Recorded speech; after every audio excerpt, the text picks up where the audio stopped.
केवल भगवान कृष्ण ऐसे हैं जिन्होंने महाभारत के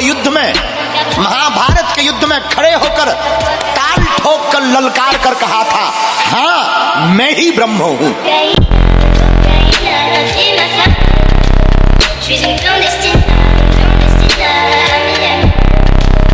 काम पर यदि विजय प्राप्त करना है तो उपाय बता रहे। भोग का संकल्प न बनने। कब संकल्प बनता है? जब उसका चिंतन किया, उसको देखा, उसका सुना, उसका मन। इतना समय क्यों दिया? ये गलती क्यों की? प्रायः काम की चतुरता कोई नहीं जान पा रहा है। काम मन में जो ही आया तो पहले ये हमको लपेटता है। हम समझते हैं मुझे देखना है, मुझे छूना है, मुझे भोगना है। अगर आप दृष्टा बने रहे, इसके लपेट में ना में, तो आप जीत जाएंगे। जब आपके अंदर वो चक्रव्यूह रचना रच रहा हो काम के चिंतन की, उसी समय तोड़ो राधा राधा राधा राधा। वो कहेगा चुप रहो, नाम मत जप करो, मेरी बात सुनो, आप सुनना नहीं। आपको कभी काम परास्त नहीं कर सकता, क्योंकि आप भगवान के अंश हैं।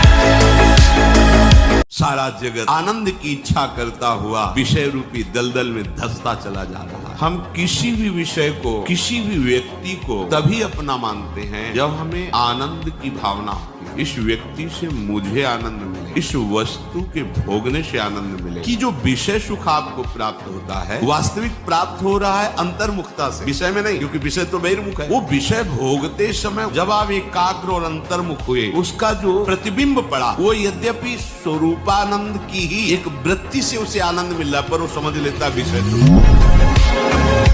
विषयों में वो गिरेगा। माया बलवती है, लेकिन वो विषयों में गिरना भी उसका ऐसे होगा जैसे बाल का खिलाड़ी अपने बाल को जमीन पे मारता है, फिर मारता है, एक मुक्का के लक्ष्य में पहुंच जाता है। वो गिरेगा जरूर, लेकिन वो अपने लक्ष्य को प्राप्त होगा, जिसे कोई नहीं रोक सकता। माना वो मुझे झुका देगा, लेकिन मुझे नष्ट नहीं कर सकता। विषय बलवान है मानते हैं, पर भगवान से बलवान नहीं है। जब नाम भगवान को अधीन कर सकता है तो विषयों को क्यों नहीं अधीन कर सकता? हम करोड़ बार हारेंगे, लेकिन हर बार उठकर भगवान की तरफ ही भागेंगे। देखते हैं माया जीतती है, मायापति की शरणागति।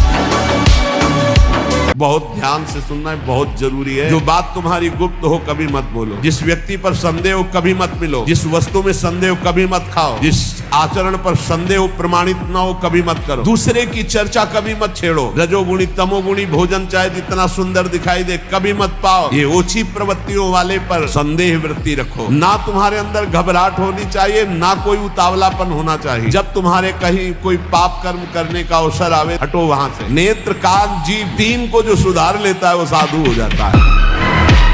यदि साधक स्वप्न दोष से बचना चाहता है तो सर्वप्रथम उसको भगवान की शरण में होना है, क्योंकि प्रभु की शरणागति से हमारा जो अंतःकरण मलिन चिंतन से युक्त है उसका सुधार होगा। चिंतन बिना बदले हम इसे रोक नहीं सकते। भोजन शुद्ध है, आपका पेट भी साफ है, आप व्यायाम भी करते हैं और आपने कोई गलत चेष्टा भी नहीं की, लेकिन गाढ़ गलत चिंतन हो गया, उस समय आपका धातु चरण किसी न किसी उपाय से हो जाएगा। प्रभु की शरण में होकर सत्य शास्त्रों का स्वाध्याय करें, नाम जपने की चेष्टा करें, सात्विक भोजन पाएं और खूब शरीर को थकाएं। यदि आप प्रातः काल उठ करके 1 घंटा व्यायाम करें तो आप देखेंगे आपका धातु चरण है उसका अंतराय होता चला जाएगा। अब मान लो आपकी 25 वर्ष की अवस्था हुई और 10 वर्ष आप करते रहे हैं, अब आपको संभलना बहुत ही कठिन है, लेकिन फिर भी संभलने का उपाय है। आयुर्वेदिक किसी अच्छे वैद्य से धातु पुष्टता की औषधि ले और व्यायाम, भोजन सुधार, संग सुधार, चिंतन सुधार, शास्त्रों का स्वाध्याय और नाम जप, इसी से सुधार हो सकता है।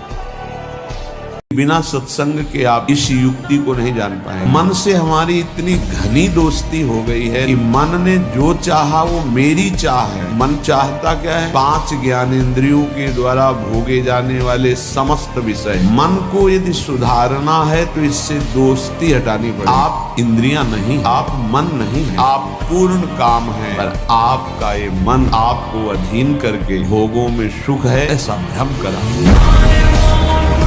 क्रोध बड़ी चीज नहीं है, काम को मिटा दो क्रोध मिट जाए, क्योंकि काम ही सबसे प्रबल शत्रु है। अब काम की जड़ क्या? इसकी जड़ है शरीर संसार का चिंतन। भगवत चिंतन छोड़ करके जब विषय चिंतन व्यक्ति को होने लग जाता है तो उन विषयों के प्रति उसकी आसक्ति उत्पन्न हो जाती है। आसक्ति होती तो वे विषय प्रिय लगने लग जाते हैं, और जब वे प्रिय लगने लग जाते हैं तो उनकी प्राप्ति के प्रयत्न में वह जुट जाता है। हम असत चिंतन छोड़ें, भगवान और भगवान के भक्तों के पवित्र नाम रूप गुण का चिंतन चिंतन करें तो किस में आसक्ति होगी? भगवान में आसक्ति होगी, संतों में आसक्ति होगी। तो उनका संग करेगा, और उनका संग करेगा तो आसक्ति का दोष ही समाप्त होगा।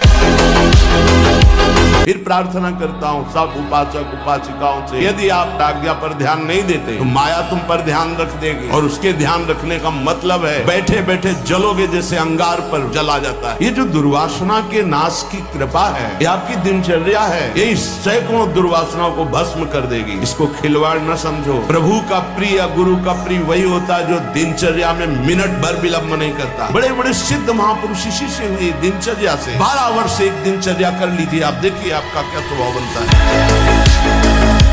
ऐसे ऐसे महान भोगों को भोगने वाले भी आखिरकार हार गए। जब चौधरी जी ने देखा मछली की क्रीड़ा और काम जागृत हुआ, 50 ब्याह मानधाता की पुत्रियों से किए। मानधाता ने विचार किया कि ये ऋषि क्या सुख दे पाएंगे हमारी राजकुमारियों को। तब कहा कल आना और यमुना किनारे देखना आकर के, तुम्हारा स्वागत करने के लिए कुछ हमारे जन भी होंगे। सोचा पता नहीं उसकी झोपड़ी बनाई हो। आकर के ऐसे नगर की रचना की संकल्प से कि देवराजेंद्र के पास अमरावती में भी ना वो महल था, ना वो शोभा थी, ना वो संपत्ति थी। तब के द्वारा ऐसा नगर रच दिया। स्वागत हुआ महाराज मानधाता का। आश्चर्यचकित थे कि मैं सम्राट हूँ, मेरे पास तो ऐसा कुछ नहीं जो एक इस योगी के पास 50 राजकुमारियों से गृहस्थ धर्म का बड़ा भाई। फिर एक दिन एकांत में बैठे, हाय हाय मुझ गया, क्यों मैं कहाँ था, कहाँ आ गया, अपने तप का क्या प्रयोग कर डाला। तब वो एक श्लोक गायन किए थे, संगम त्यजेत मिथुन व्रतिनाम मुमुक्षु सर्वात्मना न विसजेत बहिरिंद्रियाणि। इंद्रियों को इतना दुलार मत करो, नहीं तो नष्ट कर देंगे।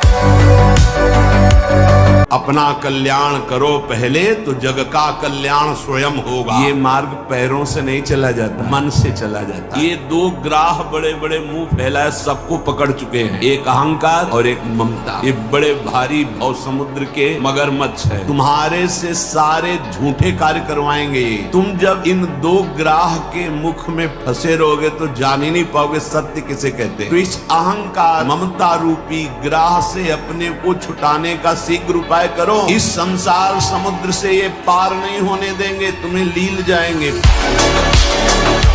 बहुत ध्यान से सुनो ना। अपने इंद्रिय मन को किसी भी उत्सव का निमित्त बनाकर, किसी आनंद में प्रफुल्लित होकर कभी किसी विषय को स्वीकार न कर। हर भोग माया का ऐसा दलदल है, जो इसमें एक बार चखने के लिए कूदा वो धंसता चला गया। जब कोई भगवान के मार्ग में चलता है तो ये 3 खाइयां होती जहाँ उसको माया गिराती है। पहली खाई है कंचन, वित्त तृष्णा, रुपया पैसा का संग्रह। फिर इसके बाद है कामिनी। कामिनी का तात्पर्य हर इंद्रिय संयोग से है और विशेषतर जनेंद्रिय के संयोग। फिर तीसरा है कीर्ति। इनमें ऐसे सुखों का आकर्षण ब्रह्मा जी ने रखा है कि ऐसा लगता है तो भगवान तो मिल ही जाएंगे। देख लेते हैं, ये घाटियां वही नहीं पार कर पाता जो भगवत प्राप्त महापुरुषों का आश्रय नहीं लिया।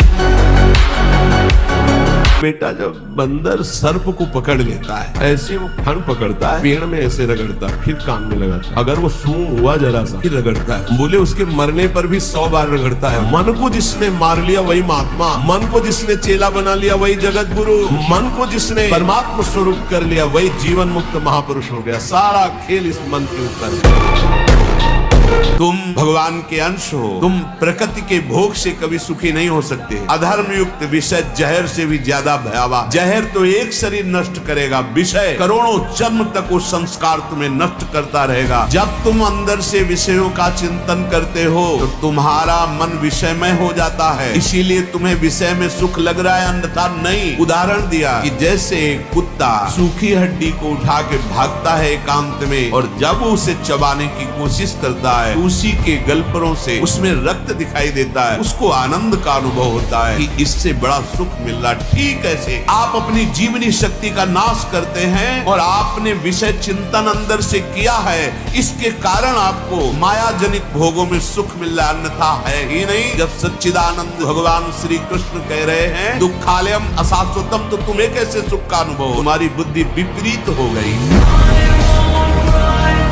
ध्यान से सुन लीजिए, असंयमी मनुष्य का मन और मस्तिष्क सड़ा देते हैं, जीवन को सड़ा देते हैं। पूर्ण ब्रह्मचर्य देश का, समाज का, आत्मा का, सबका परम लाभ। ब्रह्मचर्य का विमल प्रताप प्रकट होता है। ब्रह्मचर्य में अलौकिक अमानुषिक शक्ति जागृत हो जाती है। अमानुषिक ऐसा कैसे हो सकता है? हो सकता है क्योंकि ब्रह्मचर्य उसकी शक्ति के सामने संसार को आश्चर्य असंभव जान पड़ता है।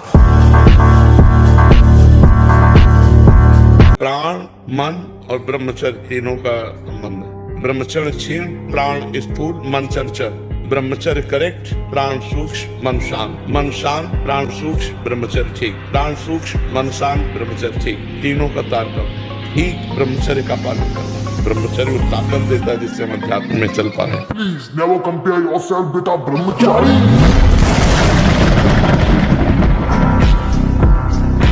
सावधान और लगाम खींच इंद्रियों के घोड़ों की और दिशा बदल। देखना इंद्रियों के न घोड़े भगे, रात दिन इनमें संयम के कोड़े लगे। हे नचिकेता खड़ा हो जा, मोह निद्रा से जग जा, क्योंकि ये मार्ग छुरे की धार पर चलना है।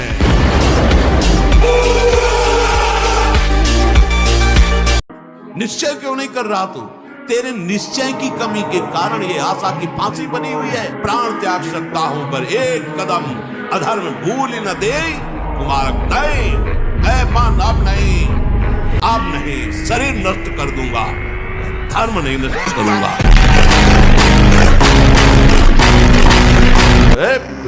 सिहार नहीं पैदा होते सिंहों के सिंह ही होते। हरिदास सिंह होता है, एक गर्जना में लाखों का कल्याण होता है।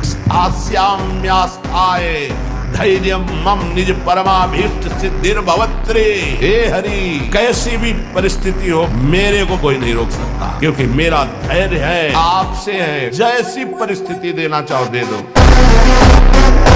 बुद्धि हमारे पास बहुत है, लेकिन फंसने के लिए देखो बुद्धिमानी। आप कहते हैं सत्संग में कि भगवान सर्वशक्तिशाली हैं, भगवान की शक्ति के बिना एक रोम भी नहीं। फिर मेरे द्वारा जो पाप हो रहे हैं भगवान ही तो करवा। ये बुद्धिमान। पापाचरण रोकने में बुद्धि का काम नहीं। जैसे किसान को 10 बीघा खेती दे दी है, वो बमूल बो रहा है कि आम बो रहा है, गेहूं बो रहा है, क्या बो रहा है, ये उसके लिए छूट है। अब आपने क्या बोया है ये खेती देने वाले की दोष है क्या? बोने वाले तो आप। भगवान ने आपको नेत्र इंद्री दी, श्रवण इंद्री दी, वाक्य इंद्री दी, सब शक्ति दी तुम्हारे अंदर। अब तुम पापाचरण करते हो कि पुण्याचरण करते हो ये तुम बो रहे हो। अगर आपको लगता है कि मैं नहीं बो रहा हूं तो आप ऐसे हो करके देखिए, मैं करता नहीं हूं। जहां मैं समर्पित हुआ इतना भी कभी पापाचरण नहीं हो सकता। वीर पुरुष बनो, कायर पुरुष नहीं। ये मैं नहीं कर सकता, ये हमारी डायरी में नहीं। हमें जो सत्मार्ग में करना है वो हम करेंगे। आप लोग कायर बनोगे तो ना इस लोक के रह जाओगे ना परलोक के रह जाओगे, और वीर बनोगे तो जो चाहोगे वो प्राप्त कर लोगे। तुम भगवान के संतान हो, महाबली अनंत वैभवशाली हनुमान जी महाराज जिनके चरणों को दुलार करते हैं, जो उन भगवान के अंश हो। तुमने अपार सामर्थ्य, तो अपनी शक्ति को जागृत करो। जब हम भगवान को अधीन कर सकते हैं भगवान का नाम जप करके, तो और क्या नहीं कर सकते। विषयों पर विजय प्राप्त करने की जो हमें बलवृत्ति मिलती है वो प्रभु की प्राप्ति के लक्ष्य से मिलती है। मलिनता के कारण लाख समझाने पर भी हमारा मन, हमारी इंद्रियां, शरीर सुख में ही स्थित हैं। जहां भोगों में सुख बुद्धि है, पापाचरण को रोका ही नहीं जा सकता। ये जरूर ज्ञान है कि थोड़े दिन का जीवन है, पर वो सोचते हैं थोड़े दिन का जीवन है तो मौज मस्ती से ये मन की गुलामी, ये मस्ती है, इनकी गुलामी से मुक्त हो। फिर देखो मस्ती किसे कहते हैं। जागो, कहाँ सो रहे हो भोगों में। देखो कोई भी दुख तुम्हें परेशान नहीं कर सकता, कोई विपत्ति तुम्हें छू नहीं सकती। विचार करो, तुम अविनाशी हो करके विनाशी शरीर के थोड़े थोड़े सुखों और दुखों में भूले पड़े हो। जागो, अपने स्वरूप को जगाओ। अविनाशी का बच्चा हो करके इन विनाशी बातों पर रो रहे हो, निगेटिव बातें विचार करके डिप्रेशन में जा रहे हो। अरे तुम भगवान के अंश हो, भगवान सच्चिदानंदमय है, उस आनंद का अंश आनंद ही होता है। अपने स्वरूप को जगाओ। भगवान कह रहे जैसे रथ है, एक भी पहिया टूट जाए तो सारथी और रथी दोनों गिर जाएंगे। ऐसे ही अगर आपकी एक भी इंद्री पापाचरण में गई तो तुम्हारी बुद्धि और तुम दोनों फंस जाएंगे। एक ही इंद्री तो दृष्टि की गई थी, नेत्र इंद्री अजामिल की, बहुत ही संयम पूर्वक जीवन बिताने वाली नवीन अवस्था। एक इंद्री ने उसको इतना भ्रष्ट कर दिया, सब धर्म कर्म चौपट करके वैश्या के पास ही आजीवन अपने को नष्ट कर दिया। एक इंद्री महाराज सौभरी जी की, मछली की मैथुन कीड़ा को देखकर उनको 50 प्यार। एक इंद्री आपको भ्रष्ट कर सकती है।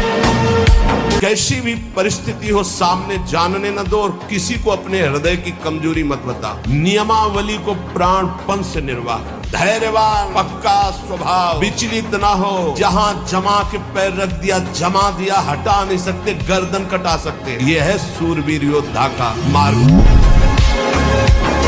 ये मन है बहुत विचित्र है। थोड़ी देर आपको ये ऐसा लगेगा कि बस में हो गया, नहीं नहीं, वो नीचे पड़ा हुआ दांव लगा रहा है कि अब किस दांव से इसको पछाड़ूं। होश में अगर काम शांत है तो विजयी मत मान लेना अपने आप को। वो बहुत प्रवीण है, आपको लगेगा मैंने गिरा दिया, ऊपर मैं बैठा हुआ हूं, अब ये परास्त हो गया। नहीं, वो केवल अपने बल का संग्रह करके तुम्हें दांव में फांस के गिराने की चेष्टा वो सोच रहा है। जब तक जीवन है तब तक कभी ऐसा मत मान लेना कि मैं काम विजयी हो गया। हम बिल्कुल वो युक्ति बता रहे हैं जिससे आप हारोगे नहीं। अगर आप अपनी कमजोरी बार बार अपने मन में दृढ़ करते रहोगे, मेरे अंदर काम, हारना पड़ेगा। तुम्हारी मन बुद्धि जो तुम्हें गलत प्रेरणा दे रही, आप क्यों स्वीकार करते हो? आपकी स्वीकृति ही आपको परास्त करती है। मानना ही नहीं कि मेरे अंदर काम। ये मन है, गंदा है, अभी काम सोच रहा है, थोड़ी देर में वैराग्य सोचेगा, थोड़ी देर में अमुक सोचेगा, थोड़ी इसकी क्या सत्ता, हम डर जाएं इसके सोचने से? नहीं, शांत, राधा राधा राधा, नष्ट ना हो जाए। मैं बता, हर बार मन कहता है कि ये खा लूं तो ठीक हो जाएगा, ये भोग लूं मन ठीक हो जाएगा, ये देख लूं, ये कर लूं। कब तक? धिक्कार है ऐसे मन और धिक्कार है ऐसे अपने को कि हर बार इसकी बात मान लेता हूं कि शायद अब की बार सुख मिल जाए, लेकिन फिर हाथ में वही तृष्णा, वही भोग वासना। कभी तो पलट कर इसको जवाब देने की हिम्मत रखो कि अरे दुष्ट, बहुत फंसाया अब तक, अब सद्गुरुदेव मिल गए, शास्त्रों के वचन मिल गए, अब मैं तेरी चाल समझ गया, अब तू नहीं फंसा पाएगा। हर बार मन कहता है कि ये खा लूं तो ठीक हो जाएगा, ये भोग लूं मन ठीक हो जाएगा, ये देख लूं, ये कर लूं। कब तक? धिक्कार है ऐसे मन और धिक्कार है ऐसे अपने को कि हर बार इसकी बात मान लेता हूं कि शायद अब की बार सुख मिल जाए, लेकिन फिर हाथ में वही तृष्णा, वही भोग वासना। कभी तो पलट कर इसको जवाब देने की हिम्मत रखो कि अरे दुष्ट, बहुत फंसाया अब तक, अब सद्गुरुदेव मिल गए, शास्त्रों के वचन मिल गए, अब मैं तेरी चाल समझ गया, अब तू नहीं फंसा पाएगा।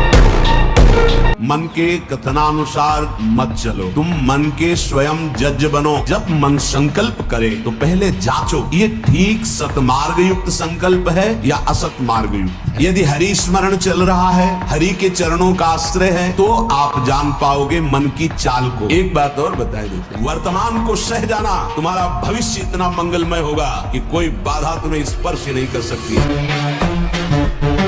जो हमारी संसार की तरफ वृत्तियां बढ़ रही हैं, उनको तत्काल रोका जा सकता है। निष्ठा में ताकत है। ये निष्ठा बिना धारण किए वाक्येंद्री पावन नहीं होगी। वाक्येंद्री पावन नहीं होगी तो उसी में विराजमान रसेंद्री भी अपावन रहेगी। रसेंद्री बिगड़ी हुई है तो जनेंद्री को शासन में ले ही नहीं सकते, अर्थात समस्त इंद्रियां आपको अपने अधीन कर लेंगी। जो इंद्रियों के अधीन होता है उससे पापाचरण बनता है, जिससे पापाचरण बनता है उसकी दुर्गति होती है। बहुत मन चंचल है, इसे बहुत संभाल के, चाहे जितना आप खवा लो, इसे कभी रुकने वाला नहीं। कभी कभी पिटाई भी काम कर जाती। एक राजा ने पूरे नगर में ऐलान कर दिया कि मेरा बकरा जो छका के दे दे तो जितना रुपया पैसा चाहे मैं उसे दे दूंगा। सुबह से शाम तक बकरे को रखा जाएगा, जो ले जाए और छका के दे दे। बकरा कुछ नहीं खाएगा, मान गए, छक गया। अब कोई किशमिश खवा रहा है, बादाम खवा रहा है, सब चीजें खवाए। शाम के बिल्कुल पेट छका, राजा के सामने गए, ऐसे दो चार घास, दो चार चीजें डाली, वो मुंह मार बोले फेल। अब 50 लोग ले गए, एक आदमी केवल देखने जाता था रोज। राजा से कहा एक दिन हमें ले बांस की हरी छड़ी रख, किशमिश, घास, चना, जो जो चीजें सुना था सब डाला। जहां मुंह मारने का तब मारा चप से पूरा पीठ से गाल तक, पूरा दिन भर नई नई चीजें। शाम के हालत ये हो गई कि छड़ी फेंक दिया, सामान रखी, एक भी चीज नहीं खाई पर मुंह नहीं मारा, शांत खड़ा है। राजा के पास ले गए, महाराज ऐसा बकरा छका है कि आज तक नहीं छका होगा, अगर मुंह मार दे। सामने जाकर बैठ गया, दुनिया की चीज डाल दी, मुंह नहीं मारा। राजा ने कहा क्या खिला दिया भाई? बोले डंडा। डंडे की चोट से ये कामना काम बड़ा शत्रु है और ये भारी दंड देता है। देवराज इंद्र एक मुनि की कुटिया में जाता है और वहां ऐसे गंदे भाव से गौतम ऋषि का वेश धारण कर अहिल्या जी का, तो उसको जानते हो क्या दंड मिला था? उसको 1000 भग हो जाए तुरंत साफ मिला था। तुझे भग से, भग माने योनि, तुझे योनि से बहुत प्यार है, तू देवराज इंद्र है, तू जो चाहे कर सकता है, तो देख मैं अभी तुझे दंड देता हूँ। गौतम ऋषि ने कहा शास्त्र भगधारी हो जा। पूरे शरीर में हजारों योनियां हो गई और हर योनि से महान दुर्गंध। अब बैठ त्रिभुवनपति बनकर। करना पड़ेगा, हम कायर नहीं हैं, हम परमात्मा के अंश हैं, हम अविनाशी हैं। मौज से जियो, सिंह की तरह दहाड़ के जियो, गीदड़ों की तरह जीना छोड़ो। हे रोना धोना, ये दुख वो दुख, ये तब तक बना रहेगा जब तक तुम भगवान से नहीं जुड़ते। और भगवान से जुड़े तो ताल ठोक कर माया को परास्त कर दो। ये बहुत चिंतन करके फिर आपको बता रहे हैं, आप इंद्रियां नहीं हैं, आप मन नहीं है, आप परमात्मा के अंश हैं। अपने को भूलकर इनकी अधीनता स्वीकार करके हमारी ये दुर्गति हो गई कि हम तुच्छ विषयों के अधीन हो गए, दुख पर दुख भोगते चले जा रहे। सुख की लालसा से सुख भोग क्रिया परिणाम भयानक दुख। इसलिए धैर्य पूर्वक इस मन से दोस्ती हटा दीजिए। मैं सत्य को साक्षी करके कहता हूँ, ये संसार पीड़ा ही पीड़ा देने वाला है। तुम संतृप्त हो, त्रसित हो, भोगों से लुप्त हो, एक बात मान लो, केवल तुम नाम जप प्रारंभ कर दो, तुझे ऐसा आश्चर्य में बना दूंगा कि सब सर्वाश्चर्य में मानेंगे। जैसा बनना वैसा सोचो, जैसा सोचोगे वैसा बन जाओगे। जादू का चमत्कार है। एक आदमी जो है उसको किसी ने बता दिया कि तुम मर जाओगे, तुम्हारे लक्षण ऐसे दिखाई देते। जवान आदमी था, उसने बैठ गया, मैं मर जाऊंगा, अब मैं मर जाऊंगा, अब मैं मर जाऊंगा। भोजन छूट गया, पीला होने लगा ऐसा। तो पूज्य स्वामी श्री राघवानंद सरस्वती जी महाराज, तो उनका बेटा जब मुझे पता चला तो मैं गया और उनसे कहा, वो तो समय तुम्हारा निकल गया जो मरने का था, अब तुम नहीं मरोगे। किसी ने कह दिया था तुम मर जाओगे, उसके दिमाग में बैठ गया। स्वामी जी जाके बोले कि वो समय तो निकल गया, अब तो तुम नहीं मरोगे। उसी दिन से वो स्वस्थ हो गया, बड़ी बड़ी औषधियों से स्वस्थ नहीं हो रहा। भगवान, ये संसार मेरा रचा हुआ एक माया का स्वप्न है, तू देखकर डर मत और ललचा मत, ये झूठा है। बस तुझे एक बात समझनी है, चाहे आकाश टूट कर गिर जाए, चाहे पृथ्वी फट जाए, चाहे प्रलयाग्नि उठे, पर तू डरना नहीं। मेरा नाम जप करना, फिर देखना, तू देखेगा कि मैं तुझे अपनी छाती से लगाए हुए हूँ। स्कूल में पढ़ते थे जब बच्चे थे, एक जेम्स वाट नाम का बालक, जिसको निकम्मा समझा जाता था घर में, वो एक दिन बैठा था, देखा कि एक बटलोई चढ़ी थी और उसके ऊपर ढक्कन रखा था, नीचे से भाप ऐसे करके ढक्कन को उठा देती। उसने फिर वजन रखा, फिर भाप बनी, उठा दी, वजन बढ़ाता गया, भाप उसको उठाती गई। उसी ने इंजन की रचना की। आप इसका भाव समझ पा रहे हैं हम क्यों उदाहरण दे रहे हैं? जब आपके अंदर अग्नि पैदा हो रही है, जलन पैदा हो रही, तो आपके जीवन को भगवान की तरफ ले जाने वाले पावर को जागृत कर रही, तुम विचलित होकर उसे विषय भोगों से पुनः शांत कर देते हो। उसे शांत नहीं करना, आग बढ़ने दो, वही तेजस्वी बनाकर तुम्हें अध्यात्म की ऊंचाई पर चढ़ा देगी। संसार के भोगों में सुख है, ये धारणा जब तक नहीं मिटेगी तब तक संसार के भोग हमें आकर्षित करेंगे और वो क्रियाएं बनेंगी। ये संसार दुखालय भगवान ने कहा है, इसमें सुखों की लेबिल लगा के दुख बिकता है। इसलिए मन में प्रमाद मत लाओ, इंद्रियां बहिर्मुख मत रखो। मन के द्वारा जिसका भगवान नाम जप होता है, शरीर के द्वारा जिसकी भगवत सेवा होती है, वो निश्चित भगवत प्राप्त होगा। बस इन दो बातों से बच जाओ तो मार्ग बिल्कुल दृढ़। पहला, भय या प्रलोभन, तुम्हें रोका जाएगा या भारी सुख सुविधा देके या भारी दुख दुविधा देके। अगर कदम नहीं रुके तो फिर दूसरा एक आंतरिक घबराहट पैदा हो। ये केवल साधु समागम से मिटती है, नहीं अच्छे इसी घबराहट से वापस होगी।